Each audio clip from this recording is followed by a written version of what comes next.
Hey guys, welcome back to another video. Hope you're doing well. So Kamala Harris is almost definitely going to run in 2028 for president. And as someone who is going to be 18, who's going to be voting in his first presidential election ever in 2028, and someone who's going to vote as a Democrat probably and is going to vote in the Democratic primary, I am almost certainly not going to vote for Kamala Harris in the Democratic primary.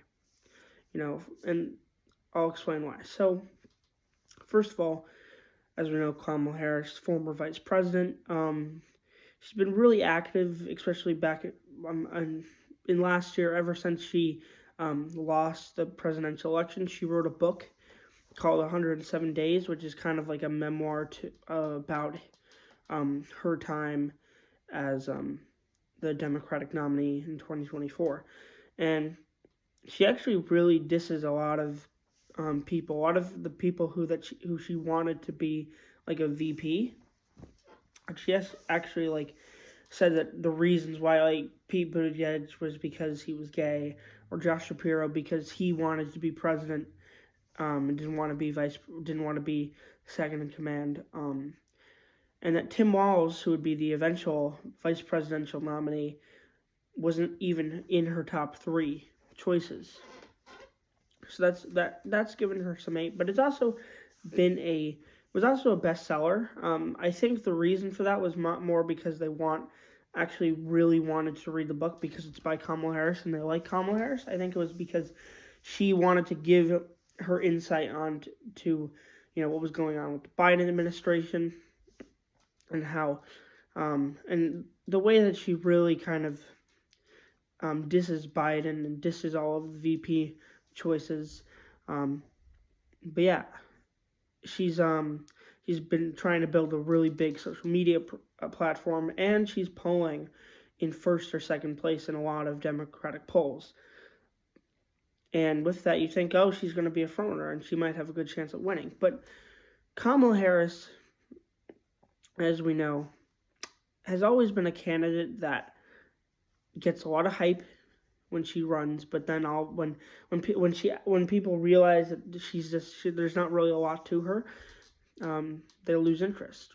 I'll give you an example. First, when she ran in 2020 in the Democratic primary, she started with 15% nationally, and eventually she didn't even make it to the first primary, because eventually when she tried to define herself as a candidate, she really didn't do that.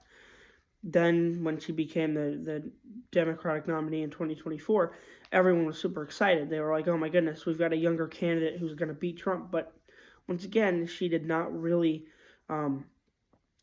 try to define herself. Is she a liberal? Is she a moderate? Is she a fighter? Is she a uniter? But she never really did that. And also, she's going to have some issues, especially in a general election, where, how does she defend the fact that she didn't speak out sooner when it was clear that President Biden was in decline mentally, and she's just not a very good candidate, And as someone who's going to be voting in Democratic primary, I don't think there's so many other candidates that I would vote for over her, just because she is not, she just seems like another career establishment politician who doesn't really, have any real policy, who just, if you look at, she was very vague, and there's a lot of reasons for that. One reason was that it was very slim. There's a very there was a very good chance that in 2024 that Republicans would take the Senate, and of course they did. So it'd be bad if she became president, but she couldn't really get anything passed.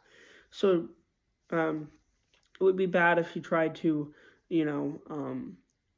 say anything about her agenda, but still, if I was in that position, I would still absolutely give all of my policy positions, even if I wouldn't be able to get them passed, because at least it shows people that, you actually stand for things.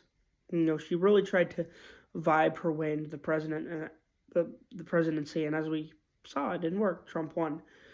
So, yeah, I'm definitely not going to be voting for Kamala.